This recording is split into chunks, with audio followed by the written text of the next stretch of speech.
Thank you, Mr. President. I rise once again today to talk about how we're working to reform our outdated tax code and to provide much-needed tax relief to our nation's small businesses, hardworking families, ranchers, and to not only provide hardworking taxpayers with tax relief, but also to strengthen our economy, to stimulate job creation, and along with the regulatory relief that we've already provided and are working to continue to provide, this tax relief is all about a growing economy, more jobs, and higher wages for hardworking Americans, and then making sure that they not only keep more of their earnings after tax, but that they see growing wages due to a stronger economy. And that's so important after the last decade of really stagnant wages and income. And it's important to understand that this tax relief is both. It's absolutely about lowering the tax burden, but it's also about moving wages and incomes higher. That's the rising tide that lifts all boats in our country. Today, the House of Representatives passed a budget resolution that the Senate sent them last week. And so now we've completed the first step in terms of enacting pro-growth tax reform that, like I say, will provide tax relief to millions of middle-class families that have been struggling to get ahead over the past decade. Today I want to focus on how our tax proposal will reduce the tax burden on small businesses. And small businesses make up 96% of all employers in my state, and over 90% of the businesses in the country. So over 90% of the businesses in this country are small businesses. Earlier this week, we had a very productive meeting with the President to talk about our priorities for tax relief. And I specifically highlighted to him the importance of ensuring that tax reform works for our small businesses. And, when you talk small business, you're talking farmers, you're talking ranchers. Like I say, you're talking 90% of all the businesses in this country are small business. So we're working with the administration and with the House to enact tax reforms that will enable American families to keep more of their hard-earned money and, like I say, empower our small businesses to invest and to grow. Our effort is about growing our economy and regaining our economic competitiveness in a global economy. Our tax code needs to ensure that our small business owners and entrepreneurs can compete in that global economy. Small businesses, as I said, are the engine that drive our economy. They are the backbone of our economy. Small businesses create more jobs and employ more people than major corporations. They're the heart and soul of Main Street across America. These businesses earn the majority of all business income in the United States and employ over half the private sector workforce in 49 out of 50 states. So they employ over half of the private sector workforce in 49 of our 50 states.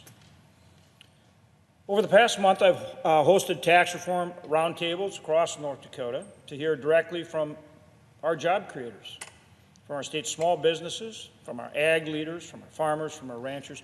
What are their priorities when we talk about tax relief and tax reform? Our tax blueprint supports those small businesses throughout the country by promoting job creation, economic growth, and, as I said earlier, global competitiveness. We propose to do this in a number of ways, but the biggest and most impactful thing is that we lower the tax burden. It needs to be tax relief. Right now, for our small businesses, the marginal tax rate can reach as high as 44.6%. Think about that. Almost half of their income going to federal tax, federal income tax. That's nearly twice the average rate of the rest of the industrialized world.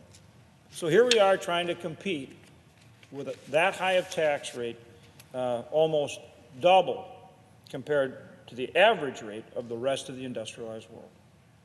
By reducing the maximum tax rate for sole proprietorships, partnerships, and S corporations to 25%, We're creating greater economic growth and opportunity as small businesses reinvest in their businesses, in their employees, in their communities, and generate job growth. Additionally, many small businesses, including farmers and ranchers, do not have access to the equity that they need to operate, instead relying heavily on debt financing to fund their businesses. They go to the bank and borrow, right? And this is particularly true for new and beginning enterprises, including new startups in technology, not just farming and ranching and traditional businesses, but businesses across the board. And so our tax code needs to incentivize our nation's entrepreneurs to start their business, and we need to make sure that they can get access to capital. They need to be able to get access to that capital. But when they do, by and large, they're going to the bank and borrowing. And that means that they have to pay interest on that debt. So it is very important that for small businesses, the interest on that debt be deductible. That's a huge cost for them, particularly for our farmers and ranchers. You know, they don't have opportunity to go float equity issues. They don't raise equity for their farming operation when they need to buy a tractor or a combine or you name it. They have to go to the bank and borrow. And so that deductibility of that interest expense to them is absolutely vital in their business. And that's true for small business across the board. When you look at small businesses in your community, you know that's true. They go to the bank and they borrow, and that interest cost is a big part of their business expense, and they need to be able to continue to deduct it. So in the framework that we've proposed, another very important issue is being able to expense investment. And if you really want to trigger growth, you encourage that investment. And so the tax reform framework or proposal that we've put forward allows, in the first 5 years, full expensing of new investment. And that's very stimulative to our economy, very pro-growth. Now, the other piece that I think is very important here is that we keep the Section 179 expensing longer term. So I think, as we've proposed it now, we'd have expensing in the first 5 years, full expensing. That's great. That's, as I say, stimulative to the economy. But beyond that, then, we need to make sure that that Section 179 expensing is there so that small businesses, farmers, ranchers, others will know that they are going to continue to be able to expense their investment in new plant and new equipment. That's what keeps them growing those small businesses. That's what keeps them hiring more people. That's what creates more jobs, and that's what pushes wages and income higher. Also, we need to simplify and streamline the tax code. Right now, the tax code is nearly 70,000 pages long. 70,000 pages. I mean, talk about difficult and complex. I mean, Americans right now currently spend 6 billion hours a year complying with that tax code. That's ridiculous. That's ridiculous. Can you imagine 6 billion hours a year just to figure out how to pay your taxes? So here's somebody who wants to pay their taxes. They have to spend all that time and all that effort just to figure out how much they have to pay. Obviously, we can do a lot better than that. So our goal through tax reform is to allow the vast majority of Americans to file their tax return on a single, simple page. And I'll mention that again. I think it's important. Our goal is for the vast majority of Americans to, in essence, just file their tax return on one page and make it easy to pay your taxes, to figure out what you owe, and take away all that stress and all that difficulty in just trying to pay your taxes. Many economists agree that high business taxes reduce wages to workers, raise costs for consumers, and reduce returns on retirement savings.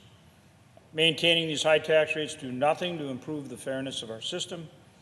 They only punish everyday, hardworking, tax-paying citizens and reduce economic opportunity in America. And so again, I will just conclude on the same point that I started with, and that is there's two objectives here. It's not just to simplify and reduce the tax burden so that people have more of their earnings in their pocket after paying taxes. The other is to make sure they earn more, that you move wages and income higher. If you look at the growth rate in our economy over the last decade, it's struggled, in essence, to get to 2%. But compare that for the period from World War II to the present, we've, over that longer period, averaged 3.3%. We want to get that growth rate back up. Now, we've started to get that growth rate back up by doing what? Reducing the regulatory burden. Over the course of this year, the administration, this Congress has done a lot to reduce the regulatory burden. And our growth rate has ticked up in the most recent month to 3.1%, highest it's been in a long time. So what we want to do is combine that regulatory relief and tax relief and get that higher growth rate. We also want to add an infrastructure package. And when you put those things together, what do you get? More jobs, higher wages, higher income, a higher standard of living for hardworking American citizens across this great nation. That's the objective. That's what we're trying to do. And we all need to work together, and our goal is to get that done before the end of the year. With that, Mr. President, I yield the floor.